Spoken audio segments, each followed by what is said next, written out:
The sirens wailed their shrill warning across London, punctuating the heavy night with terror. Helen Gardner clutched her nurse's bag tighter against her chest as she hurried through the darkened streets toward the hospital. The blackout curtains made the familiar city a maze of shadows, but she knew every cobblestone by heart after 2 years of war. "Keep moving, miss," shouted an air raid warden as the drone of German bombers grew louder overhead. "The underground's just ahead." Helen shook her head and pressed on. "I'm needed at St. Mary's," she called back, quickening her pace.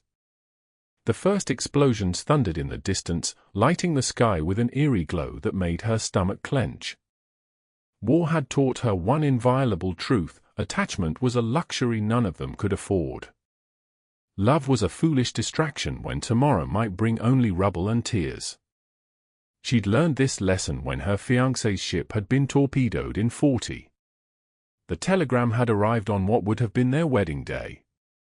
The hospital loomed ahead, its windows blacked out except for thin slivers of light escaping between the curtains. Helen pushed through the doors into organized chaos as nurses and doctors prepared for the inevitable wave of casualties. She slipped on her apron, pinned her dark hair beneath her cap, and steeled herself for the night ahead. "Another direct hit on the East End," Matron said grimly. "They're bringing in the wounded now." Helen nodded, her expression professionally blank. This was her purpose now, to save who could be saved, to comfort those beyond help, and to never, ever become attached. The wounded needed her skill, not her heart. The ambulances arrived in a cacophony of screeching brakes and shouted orders. Stretchers streamed through the doors, bearing the broken bodies of civilians and soldiers alike. Helen moved efficiently between them, assessing injuries, administering morphine, applying pressure to wounds. "Over here, Nurse Gardner," Dr. Fleming called. "Priority case." Helen hurried to his side, already reaching for supplies, when she stopped short. The man on the stretcher wore a blooded American uniform, his chest rising and falling in shallow, labored breaths. His face was streaked with dirt and blood, but something about him arrested her attention. Perhaps it was the way his hand clutched a small book, knuckles white with determination even in unconsciousness. "American pilot," the doctor explained. "Shot down over the channel but managed to ditch near one of our patrol boats. Multiple shrapnel wounds, possible internal bleeding." "Understood," Helen said, forcing her voice to remain clinical. "Theater 3 is prepped and ready." As they wheeled him toward surgery, the book slipped from the pilot's fingers. Helen retrieved it, a battered copy of Keats' poems, and was about to place it with his other belongings when a photograph fell from between the pages. Despite her haste, she found herself looking at the image, a farmhouse surrounded by wheat fields, bathed in sunlight so vivid she could almost feel its warmth. "Nurse Gardner!" The sharp voice of Matron snapped her back to the present. "That man needs surgery, not sentimentality." Helen tucked the photo back into the book and hurried to assist. "Yes, Matron. Sorry." Hours later, when the all-clear finally sounded and the worst cases had been stabilized, Helen found herself checking on the American pilot. The surgery had been successful, extracting several metal fragments from his abdomen and shoulder. He lay still and pale against the white sheets, but his breathing had steadied. As she adjusted his intravenous drip, his eyes fluttered open, startlingly blue against his ashen face. "Am I dead?" he whispered hoarsely. "Because you look like an angel." Despite herself, Helen felt a smile tug at her lips. "Very much alive, Lieutenant. Though perhaps save the charm for when you're not full of morphine." "Lieutenant Adam Irving," he replied, wincing as he tried to move. "And I'd be charming even without the drugs." "I'm sure you would," Helen said, professional once more. "You're in London, Lieutenant Irving. Your plane was shot down, but you're going to recover.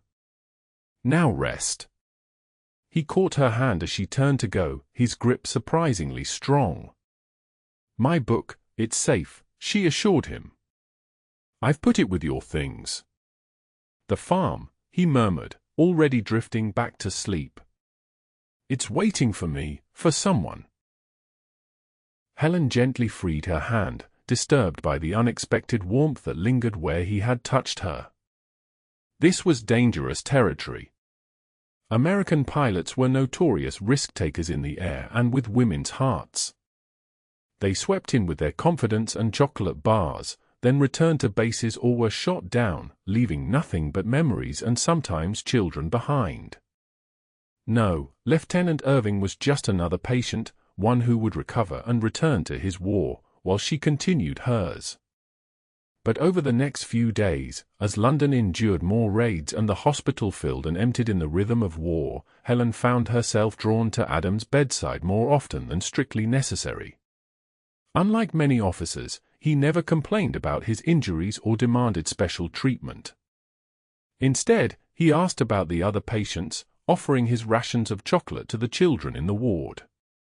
"Why did you become a pilot?" she asked him one evening as she changed his bandages, curiosity finally overcoming her professional distance. Adam's smile was tinged with something she couldn't quite name. "My father farms wheat in Kansas. I grew up watching the sky, dreaming of flying through those endless blue plains. When Pearl Harbor happened, I knew exactly what I had to do." "And your family? Do they support your decision?" His expression sobered. "My parents do. My father served in the last war. But there was a girl," he stopped, looking away. "She thought I was running toward glory instead of building something lasting." Maybe she was right. Helen found herself saying, she wasn't right. "What you're doing matters." Their eyes met, and for a dangerous moment, Helen felt the wall she built since that telegram begin to waver. She busied herself with checking his chart. "You haven't asked about my book," Adam said, changing the subject. "Most nurses tease me about carrying poetry into combat." "I noticed it was Keats," Helen replied. "My father was a literature professor before the war. He taught me that beauty matters most when the world seems determined to destroy it." "Is he still teaching?" Helen's hand stilled. "No. He was in Coventry when it was bombed." Adam's hand covered hers, warm and steady. "I'm sorry." "It's war," Helen said, the familiar phrase a shield against emotion. "We all lose someone." But that evening, after her shift ended, Helen found herself walking through the hospital gardens instead of heading straight to her lodgings. The night was clear for once, no raids, and the stars seemed impossibly bright against the blackout-darkened city.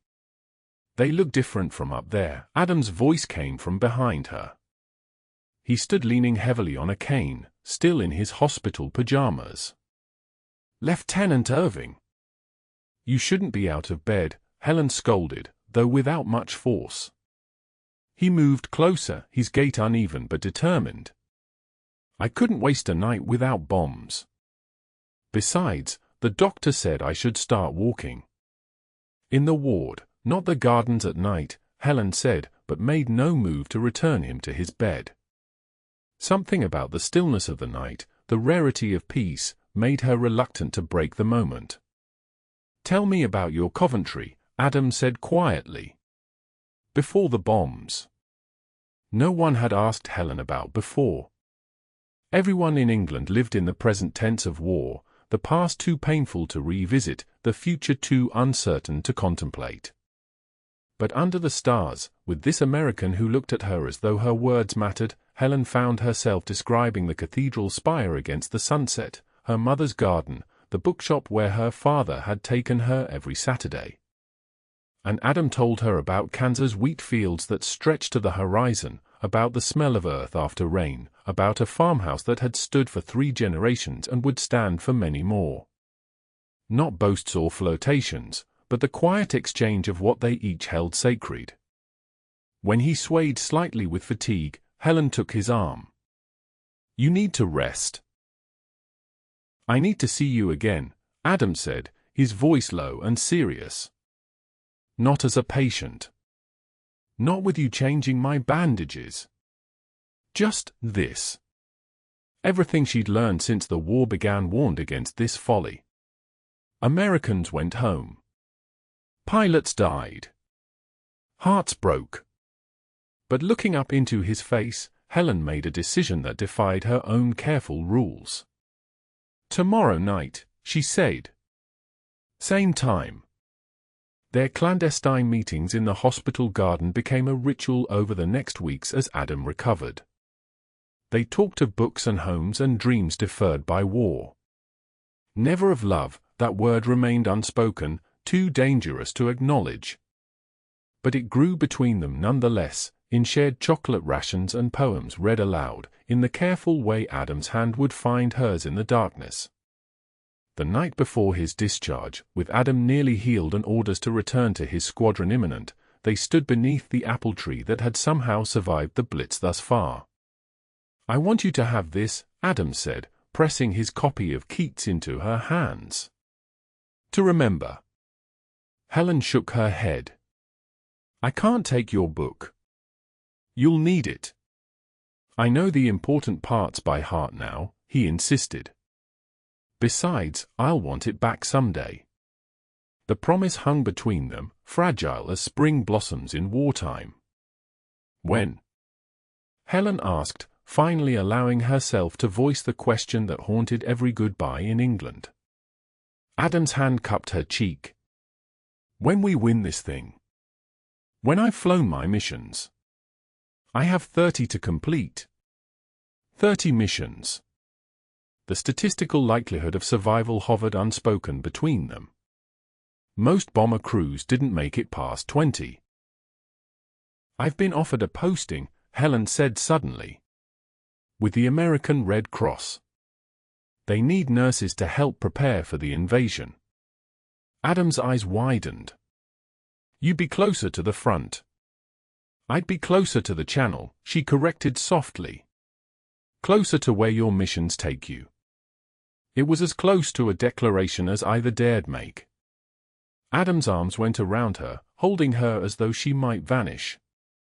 When his lips found hers, Helen knew she was breaking every rule she'd made for surviving this war with her heart intact. "I leave tomorrow," Adam whispered against her hair. "But this isn't goodbye, Helen. I refuse to say goodbye to you." "Then don't," she answered. "Just say you'll find me." "I'll find you," he promised. "Whatever it takes." The next morning, he was gone, returned to his squadron and the deadly skies over Europe. Helen carried his book in her uniform pocket, touching its worn cover during air raids and long hospital shifts as though it could conjure his safety. 2 weeks later, she took the posting with the American Red Cross, stationed at a forward medical unit near the coast. There, amid the growing build-up of troops preparing for the liberation of Europe, Helen threw herself into her work, training new nurses and treating the wounded airmen who returned from missions. Each time a bomber squadron returned, she found herself counting the planes, searching for Adam's aircraft among them. But without access to the airfields or knowledge of his specific unit, she could only wait and hope for word. It came unexpectedly, 3 months after their parting. A young airman was brought in with minor burns, and as Helen treated him, he squinted up at her. "You Gardner?" "Nurse Helen Gardner." Her heart stuttered. "Yes? Irving asked me to find you if I got hit. Said to tell you he's at 16 missions. Halfway there." The airman grinned. "Also said to tell you the Kansas sky still doesn't compare to your eyes, which I gotta say is some of the sappiest." "Thank you," Helen interrupted, her professional composure barely concealing her relief. "That's very kind of Lieutenant Irving to remember me." After that, word came sporadically through wounded crew members, always with the mission count. 20 missions. 23. 27. Each number a step closer to Adam's return, yet a reminder of increasing odds against him. Then came the invasion. D-Day brought an overwhelming flood of casualties, and Helen worked for 72 hours straight, snatching moments of sleep between waves of wounded. There was no time to search for news of Adam among the airmen, no space for personal worry amid the collective suffering. A week after the Normandy landings, as the push into France gained momentum, Helen was transferring patients onto a hospital ship when an orderly handed her a telegram. Her hands trembled as she opened it, remembering the last telegram that had shattered her world. Completed 30 stop coming home stop wait for me stop 30 missions completed. Adam had survived. But coming home meant America, not England. And wait for me was a request she had no right to count on in the chaos of war. 2 days later, Helen received orders transferring her to a field hospital moving with the advancing Allied forces. There would be no chance to see Adam before he returned to America, no opportunity for a proper goodbye. She wrote a letter, leaving it with the Red Cross office where she'd been stationed, with instructions to forward it to his squadron. In it, she tucked a pressed apple blossom from the hospital garden and her new address with the advancing medical unit. What she couldn't know, was that Adam had pulled every string, called in every favor, to delay his return to the States long enough to find her. When he arrived at the coastal base where she'd been stationed, Helen was already gone, his letter waiting unclaimed. The war moved relentlessly forward. Helen followed the Allied advance through France, setting up field hospitals in abandoned buildings, treating soldiers and civilians alike. She wrote to Adam at his Kansas address, provided by another pilot, but had no way of knowing if her letters ever reached him. Winter came, bringing with it the German counteroffensive in the Ardennes. Helen's field hospital was overwhelmed with casualties from what would later be called the Battle of the Bulge. Working in the bitter cold, with supplies dwindling and the front line too close for comfort, she had little time to think of anything beyond the next patient, the next crisis. It was during the height of the fighting, with artillery fire audible in the distance, that a jeep pulled up outside their makeshift hospital. Helen was changing bandages on a young soldier with severe frostbite when she heard a familiar American voice asking for her. She looked up, unable to believe her ears, to see Adam standing in the doorway, thinner than she remembered, with new lines around his eyes, but wonderfully, impossibly present. He wore a correspondent's uniform rather than his pilot's gear. "Adam," she whispered, afraid he might vanish if she spoke too loudly. His smile was like sunrise after the longest night. "I told you I'd find you." Later, when her shift ended and they could steal a moment alone in the hospital's small office, Adam explained how after completing his 30 missions, he'd been offered a position as a military correspondent, documenting the air war for American newspapers. "I took it because it meant I could stay in Europe," he said, his hands warm around hers. "I've been trying to track you down for months. Every field hospital, every medical unit, I kept missing you by days." "But your family, your farm," Helen began. "We'll be there when we're ready," Adam said firmly. "I'm not leaving without you, Helen." "Not again." He reached into his pocket and pulled out a small velvet box. "I've carried this across France looking for you." Inside was a simple ring, a band of gold with a small diamond that caught the light from the office's single bulb. "It was my grandmother's," Adam said, his voice rough with emotion. "I wrote to my parents after my 20th mission, told them about you. My mother sent this with her blessing." Helen stared at the ring, then at Adam's face. "But you hardly know me," she whispered. "I know everything that matters," he replied. "I know you're brave and kind and stubborn. I know you believe in saving lives more than taking them. I know you make me want to survive this war, to build something lasting. The rest, we'll learn together." He took a deep breath. "Marry me, Helen." Come to America when this is over. Help me grow wheat and children and a life worth all this fighting." The artillery thundered in the distance, a reminder that the war still raged around them. But for the first time since that telegram in 1940, Helen allowed herself to believe in a future beyond survival. "Yes," she said, as Adam slipped the ring onto her finger. "Yes to all of it." They were married 2 weeks later by a chaplain from Adam's former squadron, with nurses and patients from the field hospital as witnesses. Their honeymoon consisted of stolen hours between Helen's shifts and Adam's assignments, planning their future in whispered conversations while war continued around them. When Germany finally surrendered in May 1945, they celebrated with the rest of Europe, but their private joy was in the knowledge that separation would soon end. Adam's correspondent position kept him in Europe through the summer, allowing him to remain close to Helen as she continued treating the wounded and displaced. In September, with the war fully ended and Helen's service completed, they received the paperwork that would allow her passage to America as a war bride. Adam had been recalled to the States, required to return before her, but had arranged everything for her journey. "I'll be waiting at Grand Central Station," he promised at Southampton docks, holding her close as her ship prepared to depart. "Just follow the instructions I've written. The train will take you straight to me, and from there to Kansas." The Atlantic crossing was long, the processing at Ellis Island longer still. Helen found herself among hundreds of war brides, women who had fallen in love across national boundaries, now journeying to new homes in a country they knew mainly through their husbands' stories. She clutched Adam's book of Keats, still carrying the photograph of his family farm, as she boarded the train in New York. The American landscape unfolded outside her window, cities giving way to towns, towns to vast expanses of farmland that reminded her of Adam's descriptions of home. When the train pulled into Grand Central Station, Helen gathered her single suitcase, heart pounding with nervousness and anticipation. What if America changed him?